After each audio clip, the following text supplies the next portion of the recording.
কিসের ব্যবসা করস ক? ফকিন্নির বাচ্চা, মানুষের বাসায় কাজ করে কুল পায় না, ইনকাম করে গাড়ি কিনেছে। সত্যি করে বল, গাড়িটা কোত্থেকে চুরি করে আনছস? তোর দেখতে চোর মনে হয়। Sir, you are too wrong, you are too wrong. খালাম্মা is wrong, you are too wrong. খালাম্মা তো আমাকে এসব কথা বলতেছে, আর সঙ্গে আপনিও বলতেছেন। আমি এসব চুরি কেন করব?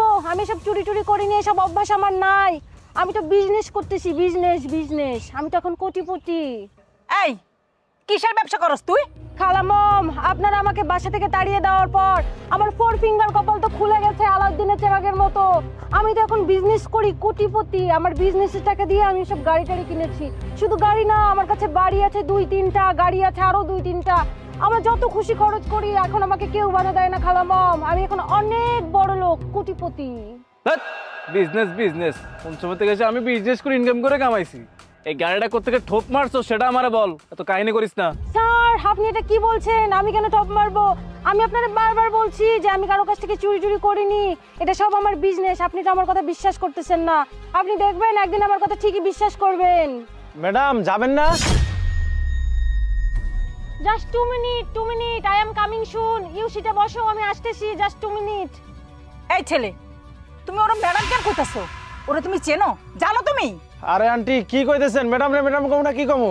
ম্যাডাম এই গাড়ির মালিক আর আমি ম্যাডামের ড্রাইভার। ম্যাডাম তাড়াতাড়ি আসেন। ইউ বসো, I am coming very soon. খালাম্মম, আমি মিথ্যে কেন বলবো? এসব মিথ্যে বলার আমার স্বভাব নেই গো, একদমই স্বভাব নেই। আমি সবসময় সত্যি কথা বলি খালাম্মম। শুনেন, এই সব কিছু আমি বিজনেস করে ইনকাম করেছি। টাকা পয়সা ইনকাম করে আমি সব কিছু কিনেছি। এখন আমার কোনো কিছুর অভাব নেই, মানুষের বাসায় কাজ করতে হয় না। যাই হোক খালাম্মম, আমার অনেক লেট হয়ে গেছে, আমার এখন যেতে হবে। See you later. Bye sir, bye খালাম্মম।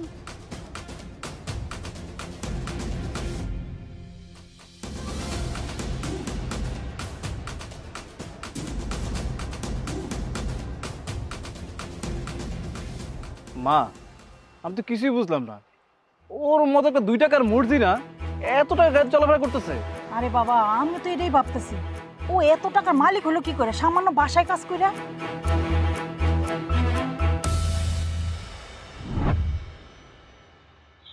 মাঝে মাঝে মানুষ নিজের সুখের জন্য ভুল সিদ্ধান্ত নেয়, যেমন আমি। হ্যাঁ, আমি ওই দিন টাকাটা চুরি করেছিলাম। আপনারা হয়তো ভাবছেন টাকা চুরি করে এখন আমি অনেক সুখে আছি, কিন্তু আদৌ কি আমি সুখে আছি? না, আমি একটুও শান্তিতে নেই, একটুও সুখে নেই। আমার বিবেক বারবার আমাকে বলে, তুই একটা চোর, তুই চুরি করেছিস। আমার গেট আপ, আমার হাব ভাব দেখে হয়তো বা অনেকে আমাকে নিয়ে ব্যঙ্গ করে, আমাকে জোকার বলে, কিন্তু ওই যে আমি শান্তি খুঁজে পাই না, এটাই এখন আমার বিনোদনের জগৎ।